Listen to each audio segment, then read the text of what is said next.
Welcome to this very special edition of the KJ Masterclass Live, the show which ensures that you profit from your time spent here with experts, either through their insights, information, or simply learning from them.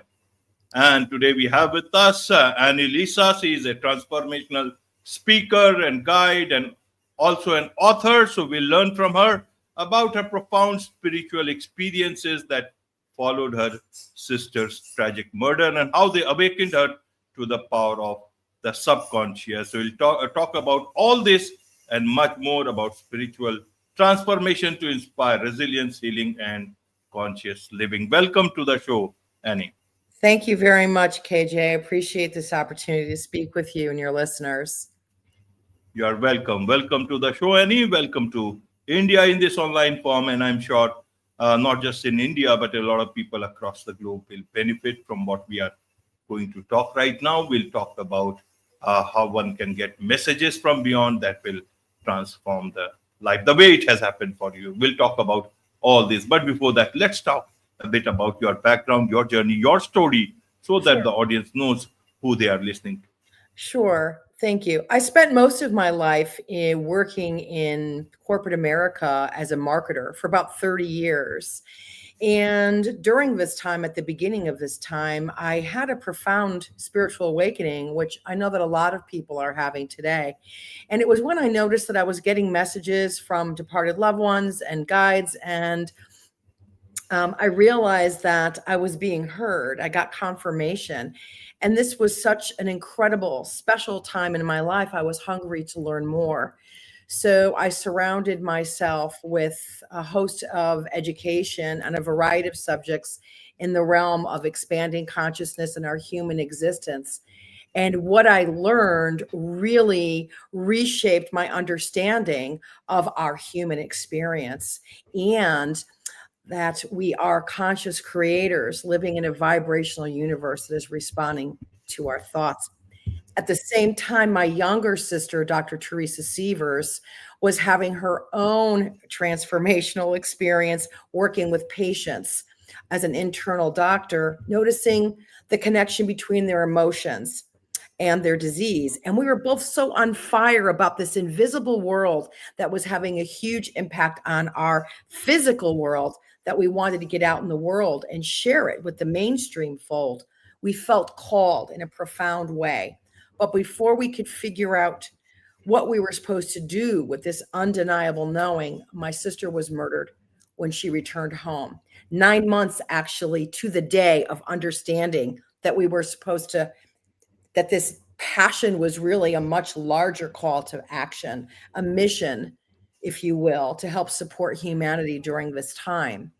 And so my sister from the other side already knew that I was able to communicate with departed loved ones because she was urging me to write about it.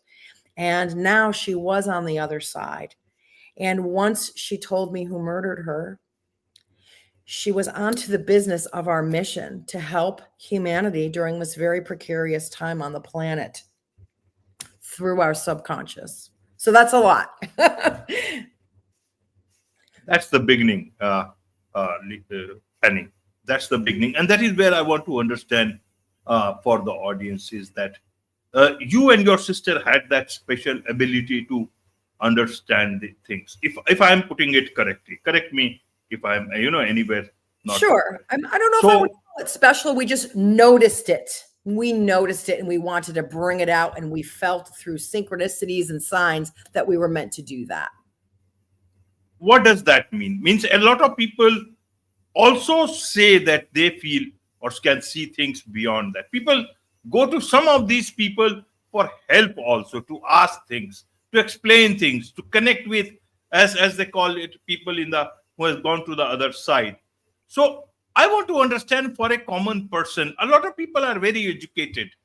And even though privately they may understand or try to understand these things, they may still want to question it to understand better. Especially from those people who say that they have got these so-called superpowers. From that perspective, I want to hear you to make them understand it better. KJ, that's such a fantastic question. We could spend the rest of our time talking just about that because it's so rich. So everyone in your audience and everyone has had a, well, we can call it supernatural, but that has such a negative connotation, an experience of expanded consciousness, okay, where we know for sure that we got a message from our departed loved one. Real profound situation might happen, which I do talk about to a great extent in my book, all my experiences, many of them. But what happens with people is many of them will do one of two things. They either dismiss it, right? And go, isn't that interesting? I was just thinking about Grandma Kay, and today's her birthday. And, somebody called and asked me for an address, and I knew it was in this drawer. And I opened it up, and there was a picture of Grandma Kay. And I asked her for a sign, and there she was. So some people would just go, isn't that a coincidence? Other people will walk through that door of believing. Now, that's the access point right there, is believing. You cannot experience something if you do not believe it. We've all heard the saying, I'll believe it when I see it. But the truth of the matter that quantum physicists have proved time and time again is that you'll see it when you believe it. And that is really the key. And I would add that that the real research in and the work that my sister told me after she was murdered is you'll see it when your subconscious believes it, because we spend 95% of our day in subconsciousness. And when we align our subconscious to believe what we want to believe, and for example, that might be, I want to be able to get messages and understand messages from my departed loved ones. I want to understand more about my spiritual nature. If we align our subconscious programs that we didn't choose from 0 to 7 and through all of our trauma and drama with the 5% of our day of our conscious wishes and desires, then we actually can experience these things. But there must be the alignment. And when we have this alignment, we can do anything, because the subconscious is the gateway to our personal power and our infinite potential. Absolutely. Why have been some people bestowed with this special understanding of things? Does it have a purpose? Uh, what is that purpose? So I think that people have been taught that if they can't prove something with their five senses, then it probably isn't true. If something doesn't fit the mainstream scientific paradigm, it tends to get put on the side. But this work, the ability of our energetic capacity, which, by the way, we are 50 trillion cells, and the collective charge of those 50 trillion cells, okay, is equivalent to 3 billion car batteries. You don't hear about that every day when you pick up the newspaper or watch the news, do we? So the reason people don't tap into this ability and they go to someone else who has, okay, is because they don't believe it's really possible. And some people won't even seek this out because they don't believe it's possible. And as a result, they're living the very smallest amount of their potential, not just in their ability to communicate with their departed loved ones, but to truly tap into their infinite potential of creating their reality. Because we do create our reality. The universe is responding to every thought and every moment. We are reshaping it, and it's expanding. And there is a plethora of research on all of this. So I'm not making this up. This is all of the study that I've done. But again, my mission and my sister's was to really try and bring this out into the mainstream fold. And sadly, it was because of my sister's murder that made, international news, and it's still on television shows, that I was able to use that as a platform for our mission. So, yeah. And I know that she's been guiding me all along to write this book, to share this information, because it's life-changing and reality altering. Absolutely, Annie. We'll come to the book also. I want to understand, how did your sister communicate to you about what happened with her? Sure. So, spoiler alert. So my sister immediately, from almost the moment she left her physical body, let us know that she was alive and kicking, literally. So first, physically, she woke me up from a sleep.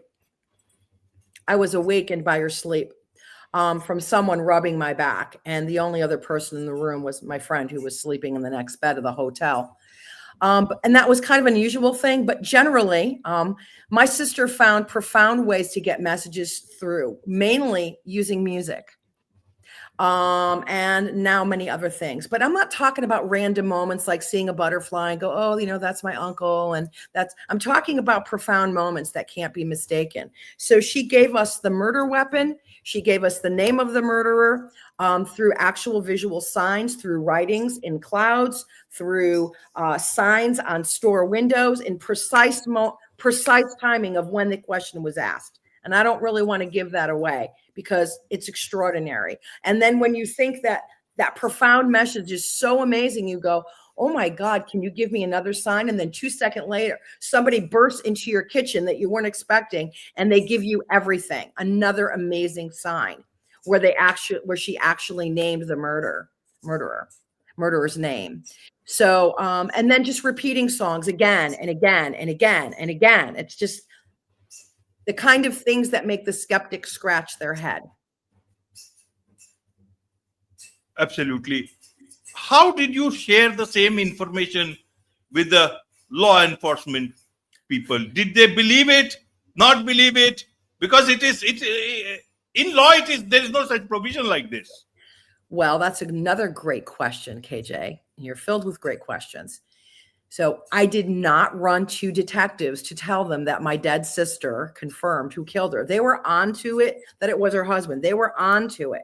But through another series of serendipitous events and communication from my sister, I said to her, these signs are making me crazy, because they were coming one after another on one particular day when I was really trying to get to the bottom, because I knew her husband did it. She confirmed that her husband planned it through extraordinary means, by giving me the name and the murder weapon and everything instantly. And the signs were so much, I kept doing my investigating. So I said to her one day when I was driving to meet a friend at a store that I wasn't even supposed to be at, all of these signs were bombarding me. I felt like she was just giving me so many messages. I said, you have to find a better way. I'm getting confused. And when I showed up at the store, my friend was standing there like this, pointing to a sign that said intuitive readings today. And what this person told me, she confirmed everything that was happening. And she said, your sister says you know who murdered her, and you're right. She's been telling you without me saying anything. So it was extraordinary. And she said, you can't go to the detectives with this. She knows that you need to know, though, to bring you peace and to protect her children. So that's why I did not go to detectives with that information. They know about it now because I wrote about it, but I didn't go to them with that information. They were competent people. They found it themselves. They were quite sure. None of us wanted to believe it. But when the moment that I understood, oh my God, he did it, that's when I immediately asked my sister for confirmation.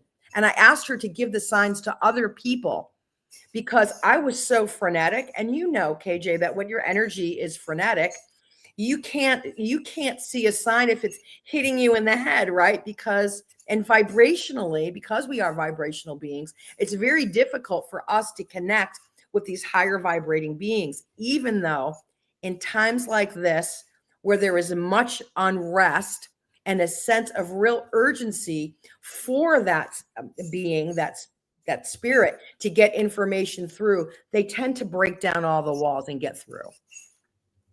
Absolutely. Does your sister still talk to you, Yes. Annie? Yes. What does she talk to you? Well, she has signature songs that show up in very bizarre ways and repeatedly. So I wish I could give you I'll give you a great one. It's in the acknowledgments. So this is the best. This is one of the best ones. This was after I finished the book, and it was the anniversary of her death. Now, numbers are really important, right? Because everything has vibration, sacred geometry. So on the anniversaries of deaths and birthdays, our departed loved ones have an energetic connection to that vibration. So every year I would say to her, either on her birthday or on the anniversary of death, hey, could you give me a sign?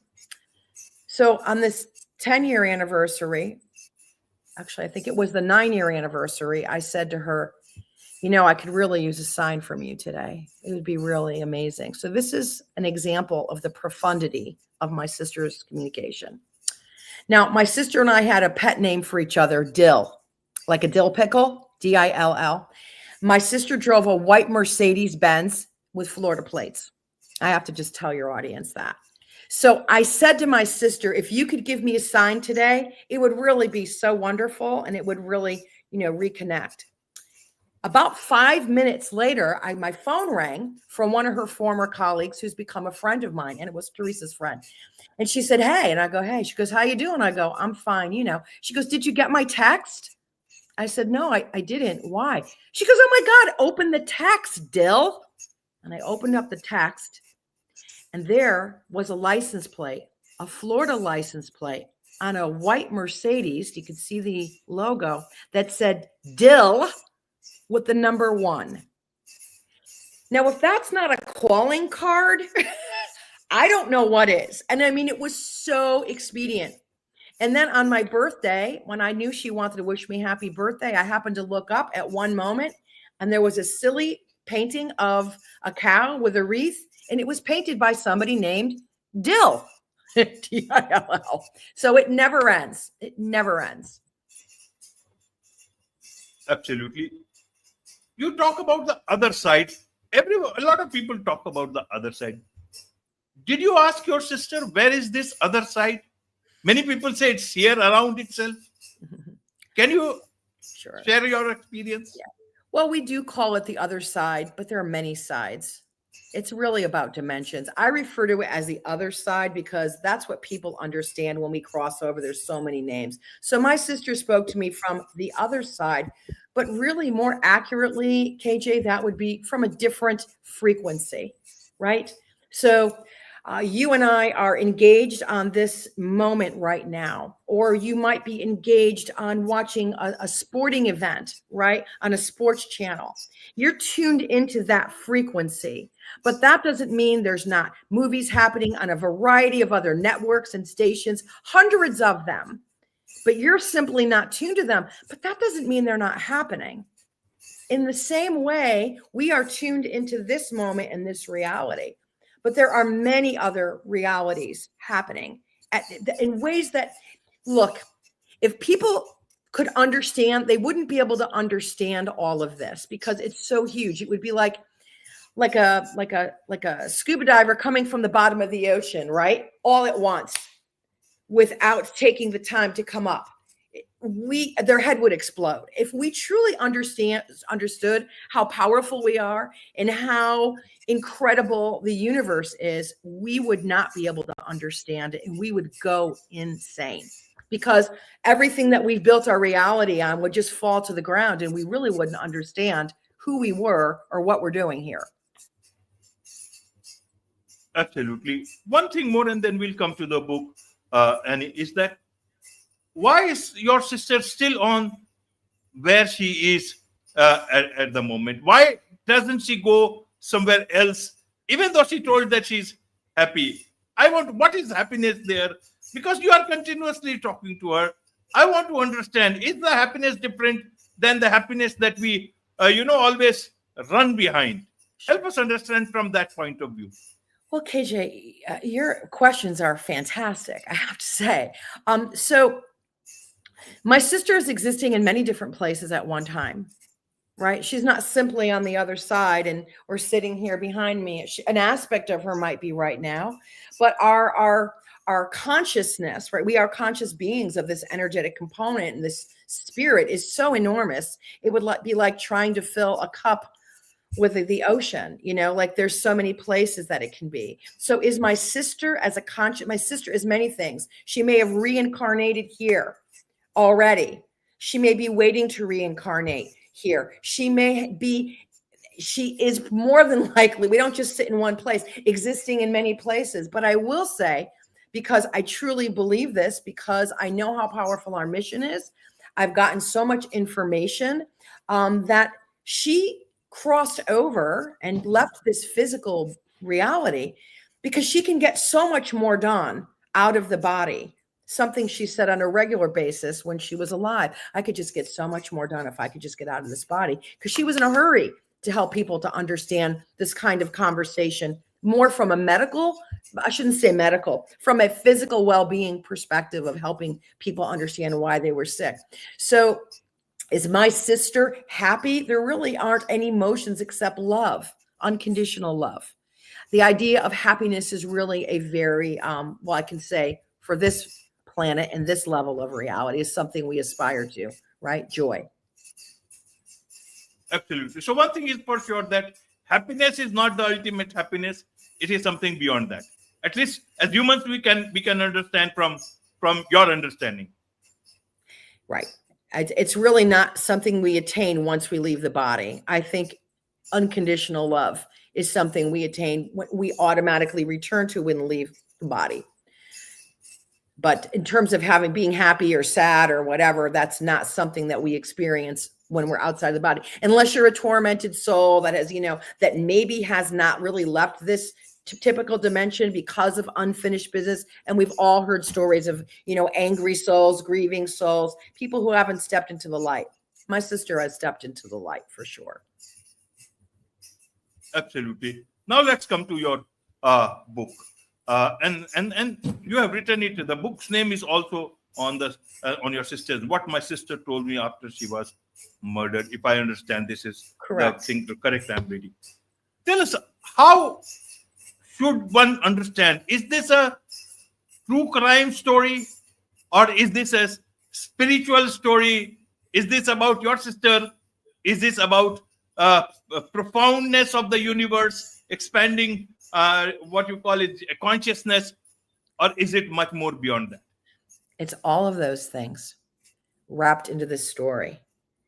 So the murder, if you will, is the sugar that makes the medicine go down. And I say that because people are very intrigued and charged and drawn to true crime. And this is a real story of what happened. And because the communication with my sister was her telling me who murdered and all part of the story, it threads very beautifully.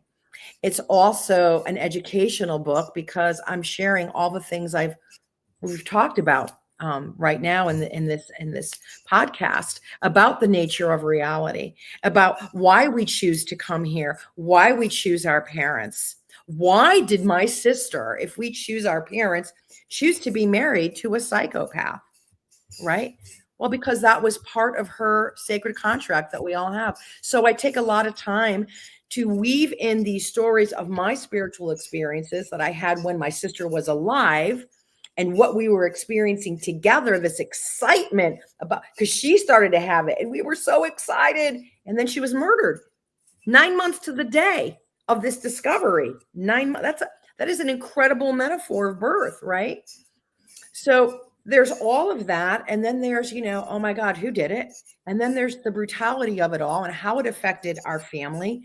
But most importantly, that my sister let me know that her consciousness survived death, which I already knew. I already knew she was going to come through. She witnessed some of the most incredible experiences I had with departed loved ones. So the book is about all of those things. If you love a true crime page turner, it's there, right? If you are intrigued by messages from the other side, but moreover, and if you're looking for transformation to understand your true nature and your power, infinite potential as a spiritual being who creates their reality through their subconscious, these are all things. That's what my sister told me after she was murdered. Guess what? This is what our mission is, to especially now, to help support humanity during this, precipice that we find ourselves on now that we created.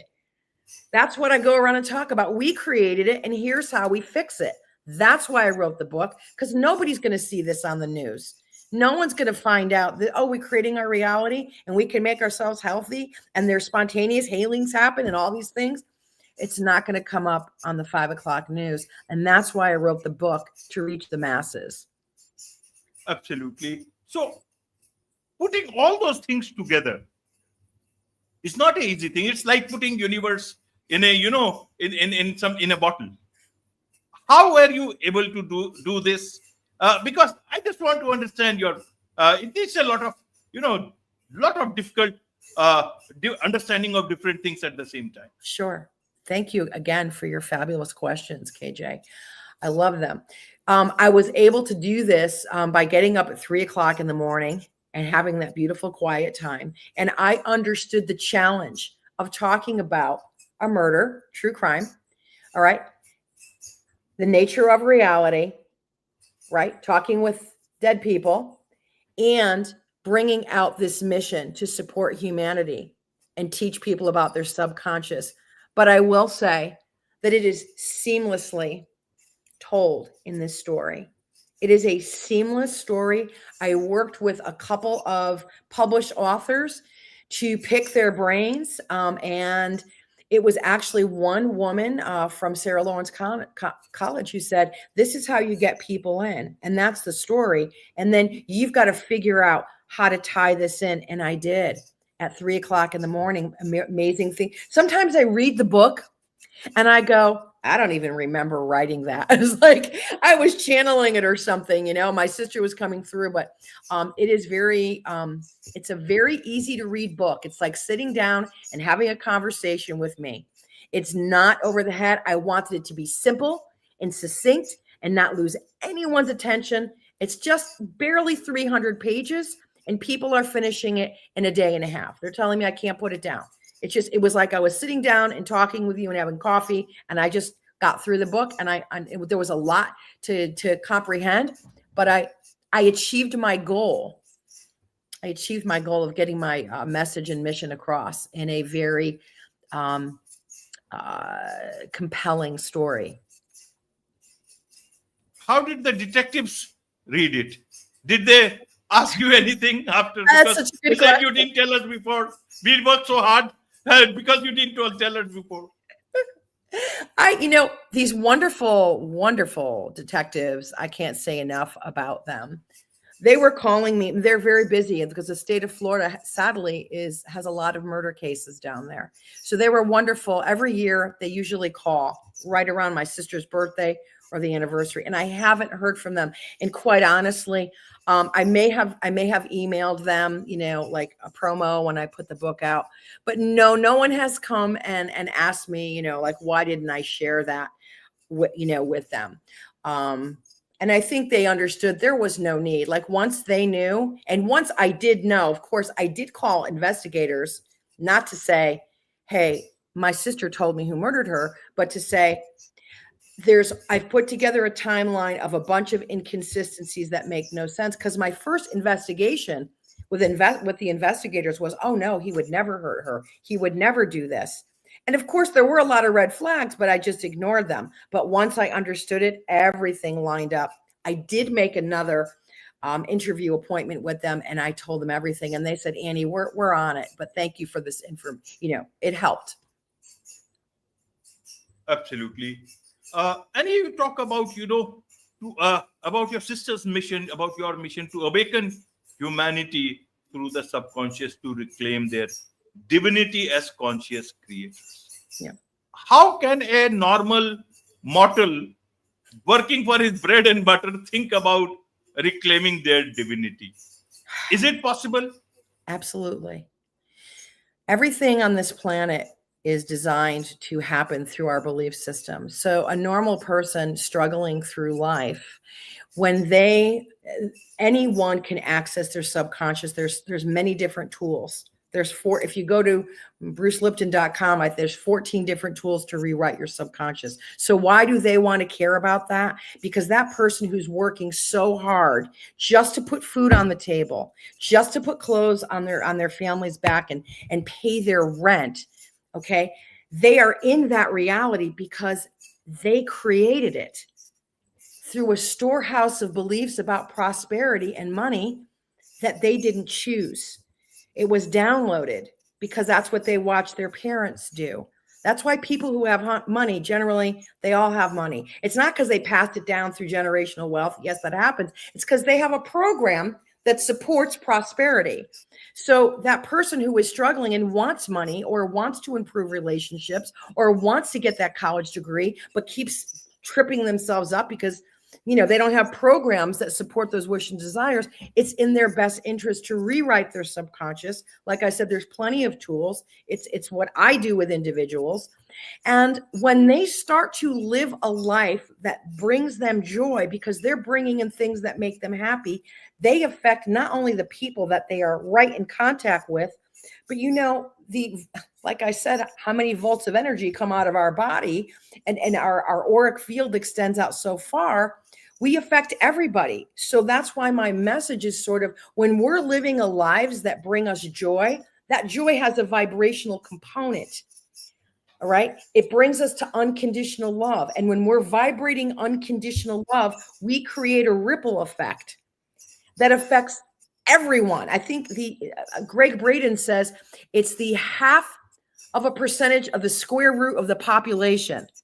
What does that mean? So he says if it was 6 billion people when he wrote his book, that would be 8,000 people out of 6 billion would have to be vibrating joy. It would change the whole thing, because we can't change a situation, as Einstein said, in the same place it was created, right? We have a multitude of problems on this planet, from the environment to economic, social conditions, and on, and war and peace and climate. And let's just go on, right? We're not going to solve it by whoever gets in the White House or whoever gets into any other power position around the world. And then we do A, and then we do B, and then we do C. It's going to be this. It's going to go straight up, and it's going to be a quantum event that is going to change the face of this planet and nothing more, which is why changing the world is an inside job, KJ. And it starts with every single person cleaning up their subconscious programs to have an effect on the whole. Because if they don't, they're going to continue to create more situations that reflect the fear and all of the unhealed wounds within inside them. It's going to create more in their life and more in the world. Absolutely. So, Annie, do you think with the rise of AI and the rise of spirituality and consciousness, perhaps, how do you see it? Is it the best of times for people to reclaim their divinity, or is it the worst of times because so much of AI is coming in? That's another great question. So we have to be really careful with the AI, because, and this is all, from Greg Braden's work that I've been reading, who I highly endorse, Greg Braden and Bruce Lipton. They are my heroes in this space of converging science and spirit, is that, all of the things that AI is doing for us, we all have that ability to do that and so much more. That's the part that we have to tap into, but that's our infinite potential. But we're relying on AI, and AI has not been created through love. And through love, all things are possible. There's access to all that is in that frequency. And soon enough, if we tap into AI even when we go to the grocery store and they give us our change, right? And they use a computer. So right there, we're like diminishing. That's a very small example. Now, if we're going to start asking AI how we feel, and pretty soon people are going to start inserting AI in their bodies, we're not going to know who we're dealing with. And we will lose our divinity, our ability to create. That's who we are. We will lose, just like people can't do math in their head anymore, we will lose our ability to write, and create. Shakespeare, the Beatles, Beethoven, all of that. We will lose that, and we will lose our access to our divinity. And now is the time to reclaim our divinity, which I always say is, what does that mean? What is our divinity? It's our ability to transcend perceived limitations. The time is now. It's right now, because the face of the world is going to change so much in the next few years. People won't even recognize it. And they will be very tempted to go, hey, did you see about that new eye chip that you put in your finger and you don't even have to think anymore? People are going to be so turned on by that. Not the way. We have all of that. We have more than that. We already have that built into us. We just got to get it in our subconscious. We have to unleash it because it's right there. And we can do it easy, easy, easy, fast. This work does not take a lot of time. It's very quick. Have you ever discussed about the state of the world? The things that you said just now with your sister. Is she positive, much more positive about it all than you, Annie? So we don't have those kinds of in-depth conversations. It's more about me understanding something and she confirms it like immediately. So what I understood from my sister around the COVID situation in 2020 was that things were getting really ugly and that there was so much division, and she was right. And all that division happened. And so many, people in this space we're talking about all of the division that's been set up. Black Lives Matter, Blue Lives Matter, vaccine, no vaccine, pandemic, plandemic, all this stuff, right? Separation, separation, separation. Because when people are together and united, we're very powerful. Best to keep everybody separated. So she helped me understand that through a series of events that I talk at a higher level that led to the impetus to me to start posting about love on Facebook and really stepping in. And after I did the post, my sister, which I write about, gave me a profound sign that that's exactly what she wanted me to do, to talk about how to bring people together, to be a warrior for love, because love is what heals all. Absolutely. Has it ever occurred to you, Annie, that you will ever meet your sister again in the same form that you would be, both in the same form again? Sure. I think we'll be in the same form just for a moment. When we cross over, I think the design, based on all of the research that I've done and the, hundreds of thousands of people who have had near-death experience, and the other hundreds of thousands, if not millions of people who have had irrefutable proof that they are connecting with their departed loved one with the information. And what happens after we leave is that there is this incredible light. Why? Well, because we are light. But if we ever had to go, it's kind of that example again of being the person who does not decompress before they come to the bottom of the ocean, right? We could never go from being here, like if I were to die this moment and then be someplace else, say, hey, what's going on? There has to be this transition. So the design, from what we understand from all of these thousands of pieces of testimony, I should say millions, is that our departed loved ones are there to help us have this integration process, right? So that we can acclimate to our new energetic, and slowly, slowly. So sure, am I going to see my sister? Am I going to be filled with tears of absolute joy and bliss? But that will be temporary because I'm leaving the physical. And then we will go on. How we reconnect from there, and I believe we are twin flames. I just feel it so deeply that we will always know each other. We will always know, no matter where we incarnate, no matter what forms of incarnation we are, whether that's pure light or another being in another dimension, in another space or another time. Well, that's just how we knew each other here. We will. And we'll always come back to a place where we reconnect in whatever way we need to remember, I know you. Absolutely. Absolutely. There is so much to learn about all this from you, Annie, and I'm sure a lot of people would want to learn more about your story from you through your book. What is the best way for them to do so?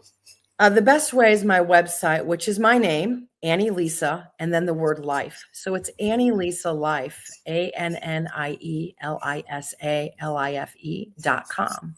And you can contact me there. You can get some resources, see some podcasts, this one eventually, order my book or book a session with me, or even just do a discovery call because you want to know a little bit more and learn more about the tool that I use to rewrite the subconscious and how I work with clients.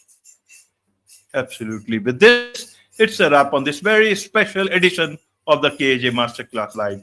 Thank you so much indeed for joining us. Thank you, KJ.